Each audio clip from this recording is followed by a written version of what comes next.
Okay, April 1st, and I thought I'd do just a little update here. This is frame, oh, what is it, 28, I think?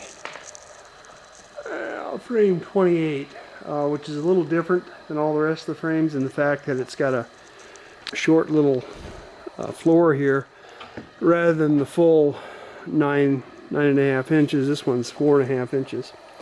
The reason for that, I would assume, is because that's where the engine sits, so you got a little more room for the pan to clear. I don't know if that would have been an issue regardless, but anyway, that's the plan's called for, so that's what we're doing. So what I do here is I drill a hole, put a lag bolt in there with a little quick link, and you can see what I'm doing here. Yeah, there it is. I got a quick link in there that I hook up my my hoist to, and I bring this thing up.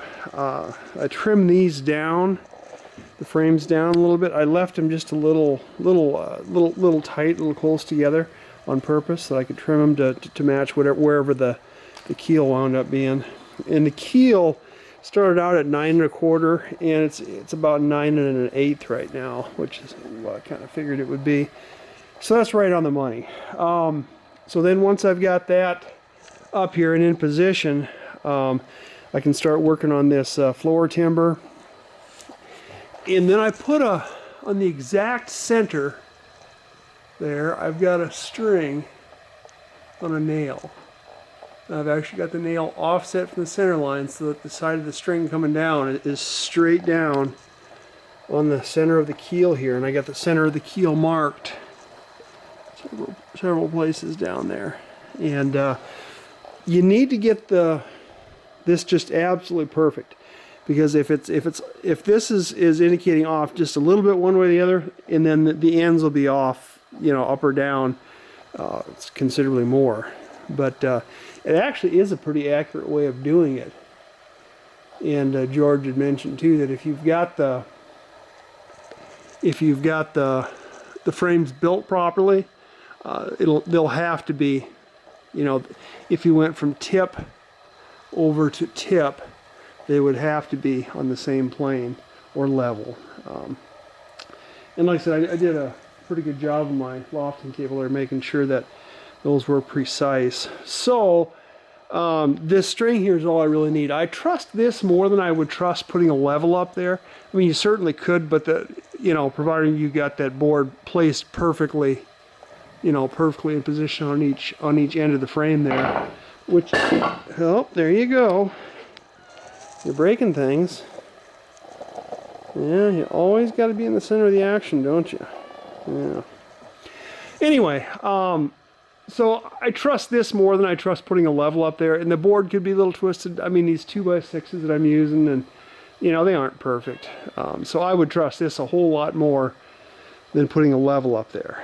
Okay, so then once it's, and I get the hole drilled through the keel, I get my bolt in, and so I can bolt the floor timber on here, and then I can start getting the frame adjusted so that it's perfectly, watch your tail there, perfectly in the center via that plumb. And then I can get it locked down with a couple clamps, and then I drill holes. Now normally I drill all 3 holes here, but this is such a small floor timber here, I'm just going to put 2 in here, and then I'll put the 3rd one in after I get the clamps out of there. But and then I mark on here, this top edge is dashed, and that's where the bedding compound will go. And then over here I mark it to cut these off, and that's marked with W for waste. So everything is in position now. I take it apart, trim the floor, these wings off the floor, put it all back together and bolt it, and then I test it, of course, to make sure it's still level, but it always has been. And yeah, I started using some of this tar asphalt for bedding compound.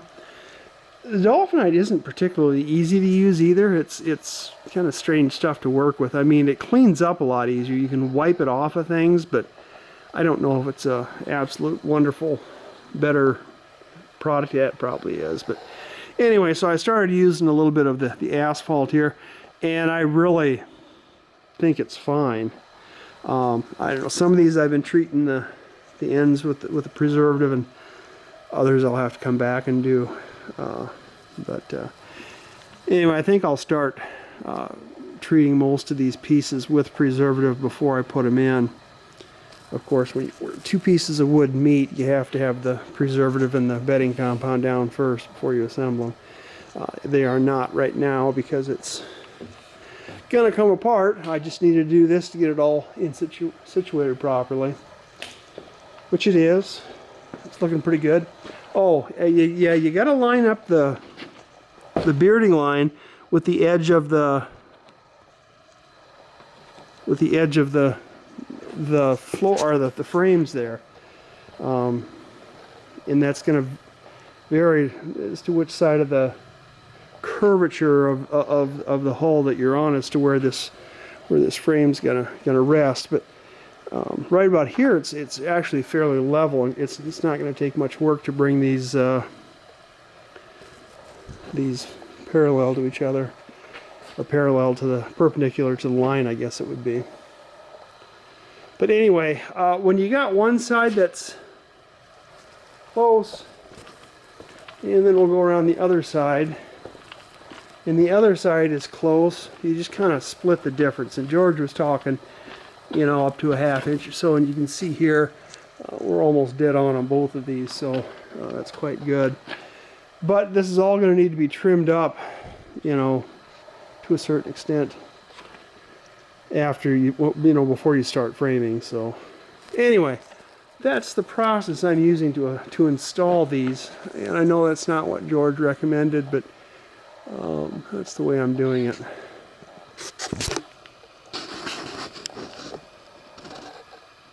Did you want to say something? Okay, good enough.